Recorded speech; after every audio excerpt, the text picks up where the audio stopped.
Hello, welcome to Should I Buy This Game? Featuring Parks Edition 2. My name is Christine, and in this video I'm going to be showing you the differences between the original Parks game and Parks version 2 to help you decide which version is best for you. Here we have the new Parks 2nd edition, and this is the Summit edition. It's the upgraded one.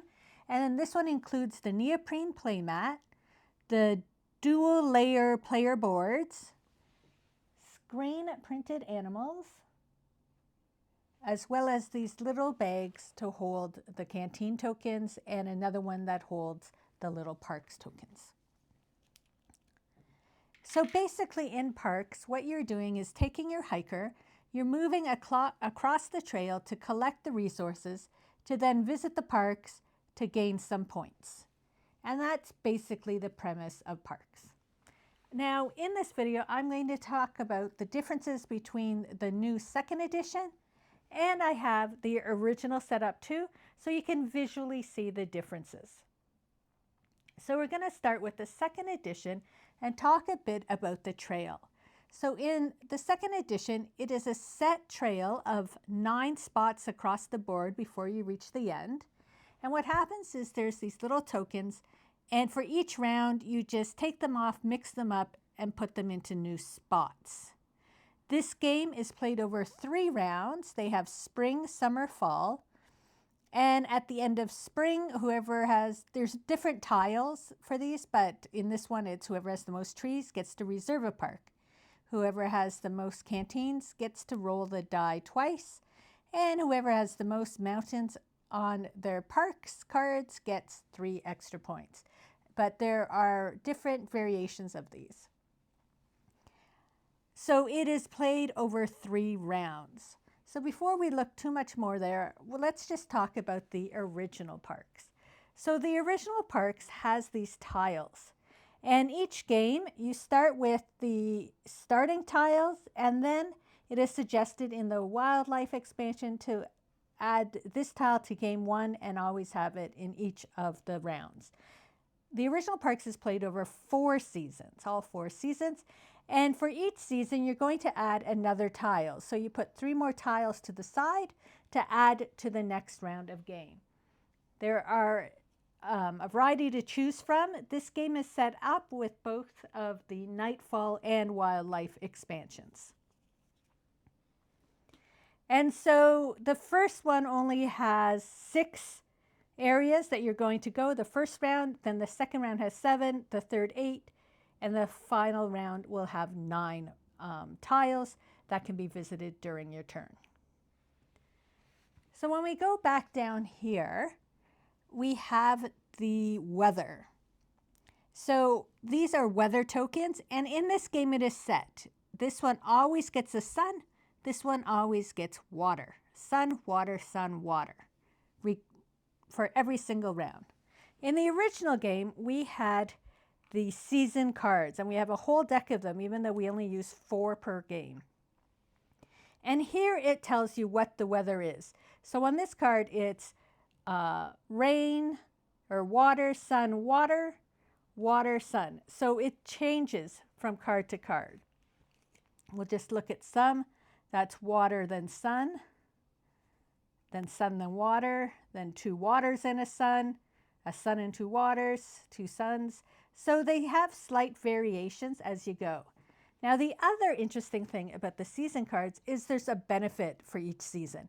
So during this round, parks cost 1 less water to visit them.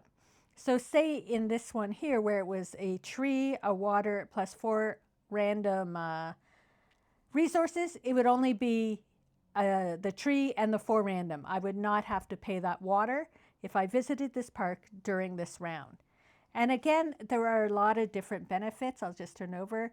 So gear cards cost 1 less sun to buy. Gain water when you gain a canteen. Gain 1 sun if you gain any tree on your turn, on a turn. So there's different benefits that can help you throughout the game. And these benefits will apply to everybody during that round. So the next thing would be your canteen. So these are little tokens now that you add to your canteen. And down on your player board, you can see we have a canteen and we start with 1 token. When you go, say here, and you can get a canteen token, you would add another token to your canteen. Then, when you are able to get water, what would happen is you would put your water here and you would be able to activate both advantages on your canteen. Whereas in the original game, it was all based on cards. So on your turn, you'd be able to get 2 cards to look at and then choose one of them to add. Then when you received water, you would only activate the 1 card. But you can have multiples of these cards and activate numerous at one time. If you receive, like here where you would receive 3 waters, you could activate 3 cards with that water. But they're based on cards. And again, there's a bunch of different, so it's double water, sun, using a tree to do a photo, trading 1 resource for a wild, or reserving a park. So there's a bunch of different ones you can get. Then here we have a little photo challenge. So now they've added whoever has the most photos would receive points. And how photos work in this game is a photo, when you are here, you can pay 1 resource to take a photo. However, if you are the holder of the Shutterbug here, you have the option of taking a second photo that would cost 1 resource. Whereas in this game, photos here actually cost 2 resources to take a photo. But if you are the holder of the camera, then photos cost 1 resource to take a photo. So it changes up a bit.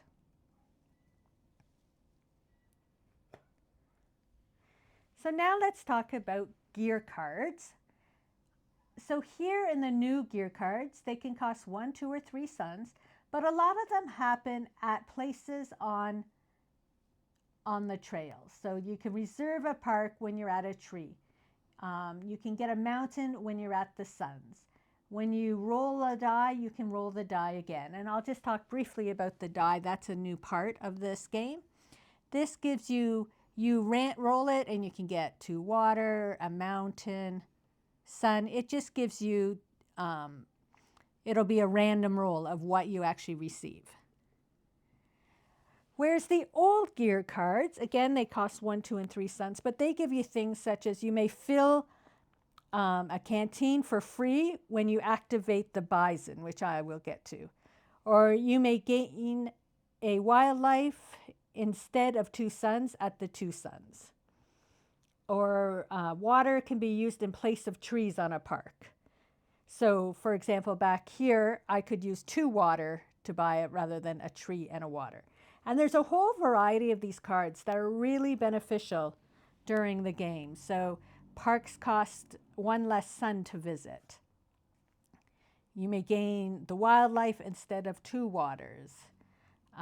Suns can be used instead of trees. So all these things that are really useful throughout the game.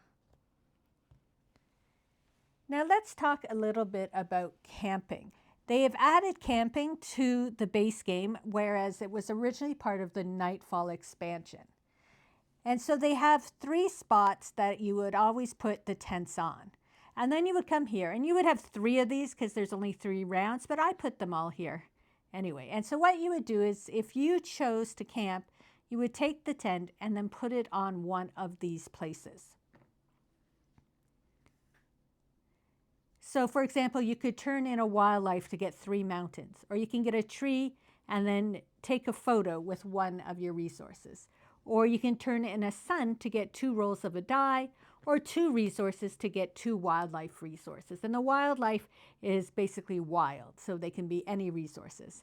And there's different ones you can go through.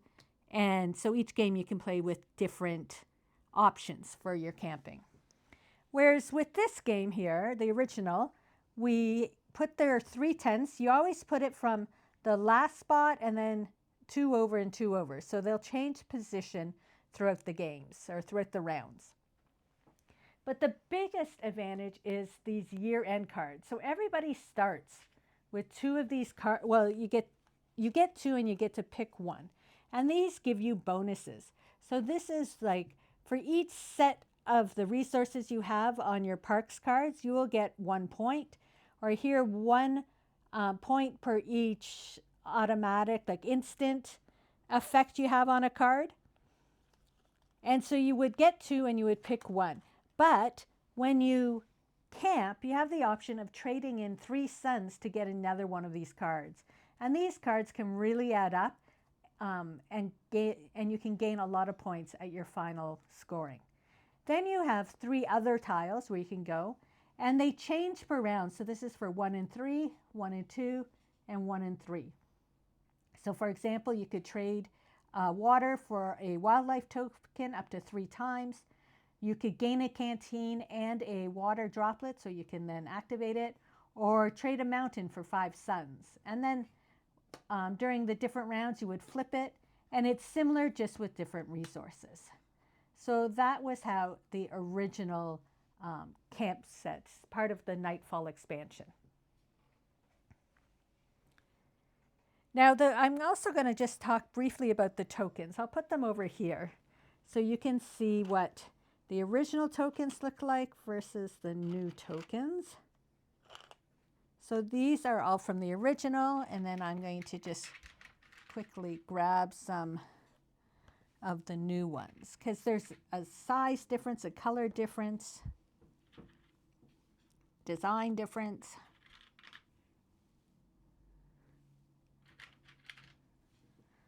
So other than the mountain, really, they've changed the look of a lot of the tokens as well. And then finally, I'm getting to the parks themselves. So I have put out the matching parks. So here we have the Redwood, Yosemite, and the Great Smoky Mountains National Park. And I will bring them here so you can see, and I have more to show you. So you can see the difference in the art. In the original parks, they had a whole variety of people do the art, whereas on the new one, I think it was 1 or 2 designers. But here, you would need 4 trees and a mountain in the new game to get 7 points, whereas here we needed 4 random resources, the water and the tree. You would get 3 points, and you would instantly get one of those year-end cards. And so this one gives you a lot more points. This one gave you a benefit. I'll show you the difference between art styles. This one, you needed 7 resources to get 5 points, whereas here you need 5 resources to get 6 points.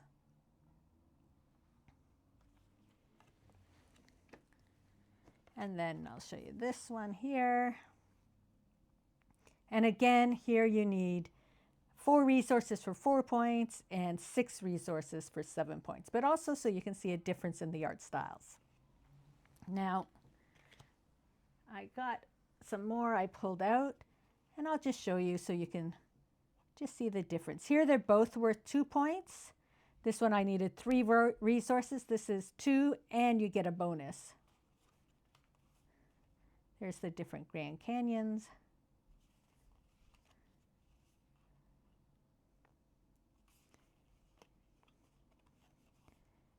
So as you can see, there's a little difference in the art style as well as the resources needed for each of the cards. This one is similar. You both need 2 water and a tree, except in the original game you would get 2 points, and in the new game you would get 3 points. And then the last one is the Badlands. This one you need 1 additional tree, but it's a difference between 7 and 4 points.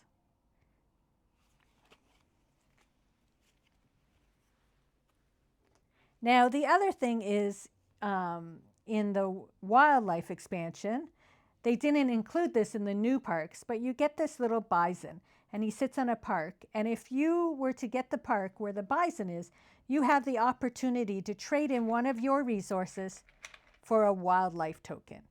And then as well, starting with the Nightfall expansion, they suggested using the wildlife token as 2 if it has like the brown square like this. So instead of needing 4 resources, I could use 2 wildlife tokens, would be the same as 4 random resources. And that started with the Nightfall expansion, but it's not mentioned in the new parks. And then if you took this one, he would move to the next and the next. And when he got here and he was moving back, then you have the option of clearing out your gear cards and putting out all new gear cards. And that's the bison that was part of the wildlife expansion that wasn't included in the new parks game. But otherwise, I think I have covered the differences and similarities between both of the parks editions. So one new thing with the new parks game, these passion cards I think is what replaced the year-end cards. So what you need to do is once you succeed in this, so visit 2 parks with suns in this case, you can turn it over and you have the option. This could be used as a gear card throughout the game, whereas on this side, it can be used for scoring points at the end of the game. So these passion cards is what they use to replace the year-end cards. There are also these volunteer cards with the new parks edition, and it sort of gives you a handicap to make the game more challenging. So for this one, you would remove all 2 and 3 point parks from the deck before you play. In here, you don't place the water down in the weather pattern. Here, your backpack holds 1 less resource for each gear card you've purchased. Here, you must have the Shutterbug to take a photo. So they're just little obstacles to try and make the game a little more challenging. So now I'm just going to talk briefly about the 2 solo modes. So in the original game, I never actually played this game solo, but I've looked at the cards. What you do is as you move along the board and collect the sun or the water and the suns, you add them here. And once you get 3, you would look at these cards, and if you had 3 suns, you would have to move your back hiker to your front hiker, or if you had 3 waters, you would have to discard down to 4 resources. And then you would move that card and on to the next. And that is like the side thing. To move your ranger, it's all based on gear cards. And depending if you pulled a 2, then you would move one of the extra rangers 2 spots. If you pulled a 3, he would move 3 spots. And then you would collect your suns and water and do whatever it sort of tells you what to do. Whereas with the new ones, you have these sets of cards. It tells you if you're dealing with your back or front ranger, and it would be sort of 2 piles. So it would be like this. So this is your back ranger, and here you have a ranger moving in front of the other ranger. If you're at the end of the game, he would want to go there and get a wildlife. And then you would flip the card, and the back ranger again, and he wants to move 2 spots. And so you're just sort of moving them based on what the cards are telling you to do. Now, when it comes to these 2 options, I sort of like the new solo mode better, because just hearing about this solo mode and how it's affecting your game, I never understand when there's solo modes that make you discard all your water when during the game that's never an option when you're playing with somebody else. And so I think between the 2 solo modes, I actually prefer the new solo mode where you're just moving a ranger along the board and they're just taking up space or removing tile or that, like a resource that you're not able to get, just like a player would. And so those are the 2 solo modes of the Parks games. So when I heard that a new Parks game was coming out, I was trying to decide whether or not to buy it because Parks has always been one of our favorite games. And the reason I chose to buy it was the fact that it said you can get all these components in one box. And I like the idea of not having 3 boxes to pull out to play our game. Now, I got the upgraded version because I always do. And I was sort of a little let down with the price difference. I thought at least like these could be wood tokens because they have so many wood tokens throughout the game. I really wish they had made these into wood tokens, at least for the upgraded version. And even these little tokens, there's not many of them. But the fact that there was so much cardboard and I felt the benefit of the upgraded, of the deluxe components weren't that beneficial. Other than I did like the new board and having it dual layer, I always appreciate that. Having these screen printed, for me personally, I don't mind just the brown tokens. I don't need these screen printed. And so I was sort of let down a little by the upgrades, but I do like the neoprene mat. But once we played the game, we just found with having 3 rounds and the set board, and even though these tokens changed, they're the same tokens over and over again, we found that playing it, we were just sort of going through the motions of playing, if that makes sense. And we always play Parks at 2 players because we find personally that is our best player count. And they want you, as a 2-player game, to add a 3rd ranger and use the ranger cards so there's more people on the board, which I'm like, why? Why are you like, of course they're not forcing you to do it, but they're like, in 2 players, you should do this. And we don't like playing this game at 3 players, so why would we play it with a fake 3rd person? So I found that a little strange as well. Maybe because there were more places on the board, whereas when we play normally, we only start with 6 spots. But there is something about this game in the new edition that just didn't sit with us. So we came back and we played our original game again. And we really do like the way the original trails were laid out, how they keep getting longer with each time you play, and the benefits on some of these tiles too. Like here you could trade a wildlife for 2 suns and 2 water. Here, this one's interesting, is all other players get a sun, and you're able to do any of the areas that do not have a hiker currently on them. So there's some interesting tiles, and I like the idea that a new one's coming, what's being added, and the trail getting longer. And I find by playing over 4 rounds with the increasingly longer trails, you actually get to do a lot more. We also like the original season cards. We like how the rain, the water, and the sun keeps changing, and these benefits that everybody gets to use, not just one person gets one little reward at the end. Everybody gets this benefit throughout the entire round. We also really enjoyed the gear cards of the original game. We were a little let down with the new gear cards because we liked how we could get these cards to either cancel out or trade out different resources when we're getting our parks or gaining some different things or activating things. So they're not just like this one is where the sun is, but some of these other ones can be used at different times throughout the game. And so we really like the original gear cards versus the new gear cards. And then it comes to the camping and the year-end cards, because this is where I end up like winning the game, is having a pile of these cards that get me bonuses at the end of the game. So they've added the new cards where everybody has 1 bonus, but by the opportunity of getting more gear cards really makes the camping a lot more enticing, in my opinion. And then it comes to the art. Art is all relative. I do really like the art of the new cards, but there's just something about these classic cards with this art that is very familiar to many of us.